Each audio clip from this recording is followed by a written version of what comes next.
అందరికీ నమస్తే. నేను గరిడేపల్లి సత్యనారాయణ. న్యూ లక్ష్య ఆర్గనైజేషన్. సోదరులారా, సోదరీమణులారా, ప్రపంచ జనాభా 800 కోట్ల నుంచి 900 కోట్ల వైపు పరుగులు పెడతా ఉంది. భారతదేశ జనాభా కూడా 130 కోట్ల జనాభా నుంచి 146 కోట్లు దాటి పరుగులు పెడతా ఉన్నది. ప్రపంచంలో జనాభాలో మనమే మొదటి స్థానంలో ఉన్నాం. 200, 210 దేశాలు ఉంటే ప్రపంచంలో ఈ 6 ఖండాలు కలుపుకొని వరల్డ్ నంబర్ 1 జనాభా పాపులేషన్‌లో మనం ముందున్నాం. ఆ విధంగా ఉన్నటువంటి పరిస్థితుల్లో ఈ దేశంలో విశాలమైన భూభాగం ఉంది. ఆ విశాలమైనటువంటి జలవనరులున్నాయి. మానవ వనరులున్నాయి.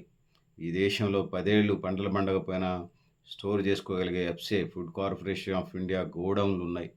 ఆ విధంగా ఈ దేశంలో 10 ఏళ్ళు పంటలు పండకపోయినా కరువుని ఎదుర్కొనే శక్తి భారతదేశం సాధించిందనేది చెప్పుకోక తప్పదు. వీటన్నిటికి ప్రధానమైనటువంటి కారణం భారతదేశంలో సుమారుగా 10-15 లక్షలు ఉన్నటువంటి గ్రామీణ భారతం అని చెప్పుకోవచ్చు. భారతదేశం అంటే కొన్ని వేలల్లో ఒక 5,000, 10,000 పట్టణాలు, నగరాలు అవన్నీ ఉంటే మిగిలిన భారతదేశం అంతా కూడా గ్రామీణ ప్రాంతాల్లోనే విస్తరించి ఉన్నదని చెప్పుకోక తప్పదు. ముఖ్యంగా వ్యవసాయ రంగాన్ని స్ట్రెంథెన్ చేయటం ఈనాటికి కూడా 50-60% జాతీయ ఆదాయంలో వాటా వ్యవసాయ రంగం నుంచే వస్తూ ఉంది.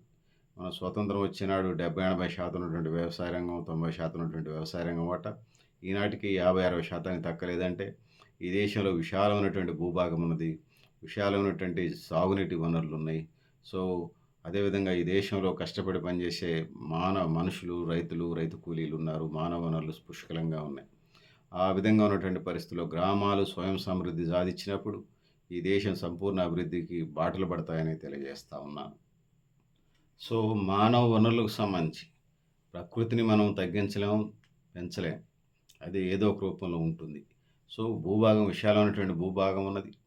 అదేవిధంగా మానవ వనరులు ఉన్నాయి. ఇవన్నీ ఉన్నాయి. శాస్త్ర సాంకేతిక పరిజ్ఞానం పెరిగింది. ఆధునిక వైద్యం పెరిగింది. ప్రజలు ఆధునిక వైద్యం పెరిగింది. ఆధునిక వ్యవహార శైలి పెరిగినాయి. పాశ్చాత్య పోకడలు వంటబట్టినాయి భారత ప్రజలకు. ఈ క్రమంలో అనేక రకాలైనటువంటి అనారోగ్యాలకు గురవుతుంది భారతీయ సమాజం. అది శారీరక ఆరోగ్యం, మానసిక ఆరోగ్యం, విదేశీ మోజు ఇవన్నీ పడతా ఉంది.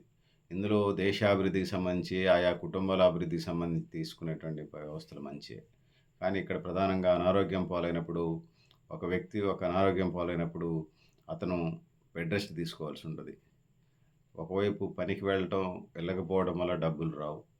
రెండో వైపు అదనంగా ఈ మందుల కోసం బెడ్ రెస్ట్ తీసుకోవాలి. అదనంగా ఈ మెడిసిన్స్, హాస్పిటల్ చుట్టూ డబ్బులు ఖర్చు చేయాల్సి వస్తుంది. ఆ విధంగా ఒకవైపు ఆదాయం రాదు, రెండో వైపు హాస్పిటల్స్ ఖర్చు చేయాలి. ఈ విధంగా ఆరోగ్యవంతమైనటువంటి భారతదేశాన్ని మనం నిర్మించుకోవాల్సిన అవసరం ఉంది. ఇక్కడ అంటువ్యాధులు ఉన్నాయి, నాన్ క్రానికల్ డిసీజెస్ ఉన్నాయి. ఇట్లా అనేక రకాల వ్యాధుల బారిన పడుతూ ఉన్నారు.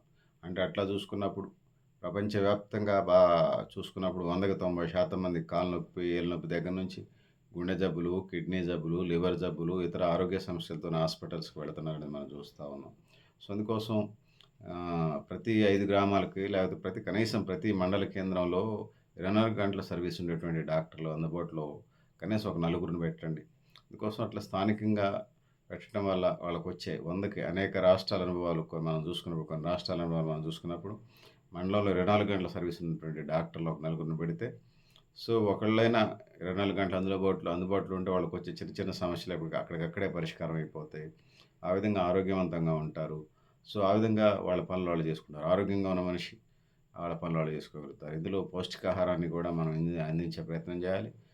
ఈ క్రమంలో అంగన్వాడీ సెంటర్స్ ద్వారా ఏదైతే ఉన్నదో అంగన్వాడీ సెంటర్స్ ద్వారా మనం పౌష్టిక పిల్లలకు అమ్మ కడుపులో ఉన్న దగ్గర నుంచి పిల్లలకు ప్రెగ్నెంట్గా ఉన్నప్పటి నుంచి అమ్మకు ఐసీడీఎస్ అంగన్వాడీ సెంటర్స్ ద్వారా భారతదేశ వ్యాప్తంగా కూడా ఈ ఆహారం, ఫుడ్, సప్లిమెంటరీస్ పంపిణీ చేస్తూ ఉన్న పరిస్థితి మనం చూస్తూ ఉన్నాం.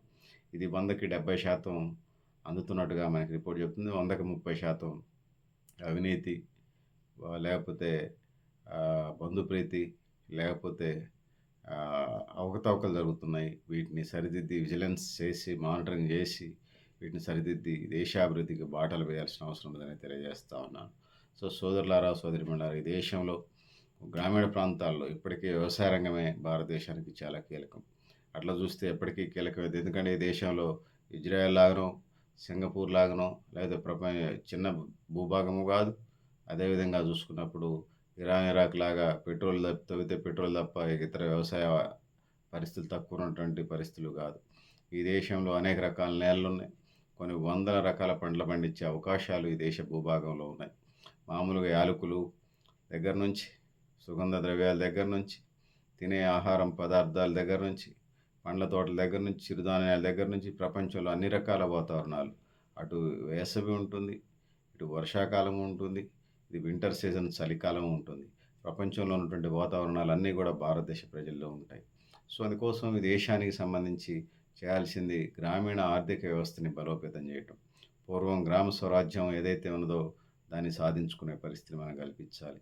ఇవాళ రేపు గ్రామీణ ప్రాంతాల్లో గ్రామ పంచాయతీ ఎన్నికలు వచ్చి ప్రజలు 2 ముఠాలుగా ఏరిపోయి పోలీస్ స్టేషన్లు, ఎంఆర్ఓ ఆఫీసుల చుట్టూ తిరగడం సరిపోతూ ఉంది. నిజంగా ఏదైతే ఉన్నదో గ్రామ పంచాయతీలు వాళ్ళకాళ్ళు గ్రామ సభలు పెట్టుకొని వినాన్మస్గా చేసుకుంటూ గ్రామాభివృద్ధికి తోడ్పడటం, గ్రామాన్ని ముందుకు తీసుకువెళ్ళిన పరిస్థితి ఉంది. ఎందుకు వినాన్మస్ అయిన గ్రామ పంచాయతీలకు 10 లక్షలు కాదు, 20 లక్షలైన గ్రామాలకు అభివృద్ధి కోసం ఆ విధంగా ఆ గ్రామాలు ముందుకు పోవడానికి ఆస్కారం ఉంటుంది. గ్రామీణ ప్రాంతాల్లో త్రాగునీరు ఇవ్వండి.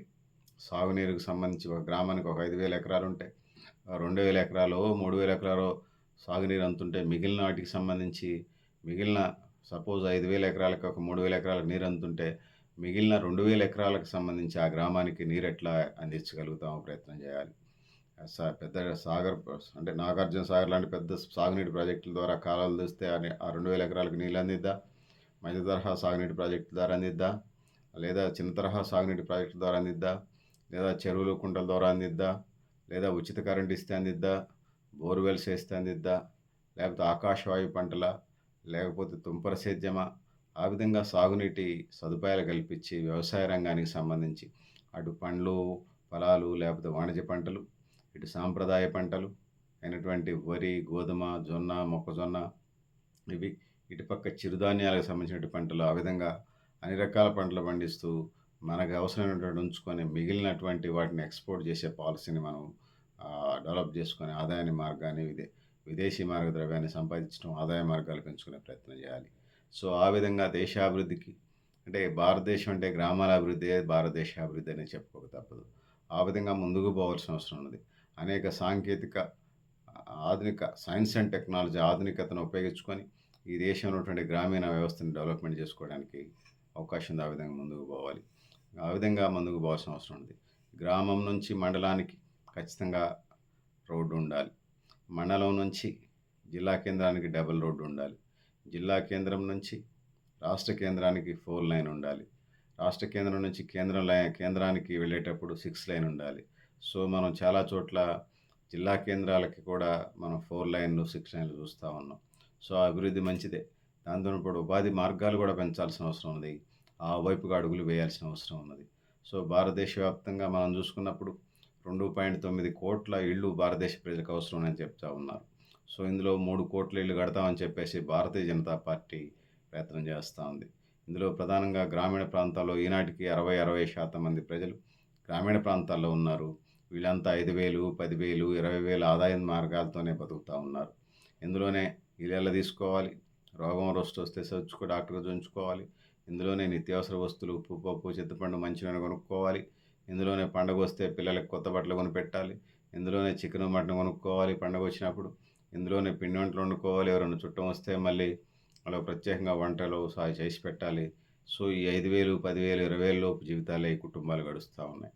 వీళ్ళని బలోపేతం చేయడానికి సంబంధించి ప్రభుత్వానికి వైపు నుంచి అభివృద్ధి సంక్షేమాన్ని మెర్జ్ చేసి అంటే సమాంతరంగా రైలు పట్టాలాగా సమాంతరంగా ముందుకు తీసుకోవాల్సిన అవసరం ఉంది. అదేవిధంగా ఈ దేశంలో కట్టేటువంటి ప్రజలే ఎక్కువ, ముఖ్యంగా 100కి 90%, 95% ఉన్నటువంటి పేద, నిరుపేద, పేద, సామాన్య, దిగువ మధ్యతరగతి, ఎగువ మధ్యతరగతి ప్రజలే ఇక్కడ ఎక్కువ పన్నులు కడతా ఉన్నారు. ఆ డబ్బులే ట్యాక్సేషను అవి సంక్షేమ పథకాల మీద, అభివృద్ధి కార్యక్రమం మీద ఖర్చు చేయాల్సిన అవసరం ఉంది. ఈ దేశంలో ఆశ్రిత పక్షపాతం ఉన్నది, బంధుప్రీతి ఉంది, అవినీతి ఉన్నది. సో రాగద్వేషాలు ఇవన్నీ ఉన్నాయి, ప్రాంతీయ ద్వేషాలు ఉన్నాయి. వీటన్నిటిని అధిగమించి ఈ దేశ అభివృద్ధికి బాటలు వేసినప్పుడే నిజమైన అభివృద్ధి జరుగుతుంది. అందుకోసం ముఖ్యంగా గ్రామాలకు సంబంధించి ఏదైతే ఉందో ఆ గ్రామాల అభివృద్ధే నిజమైన అభివృద్ధి.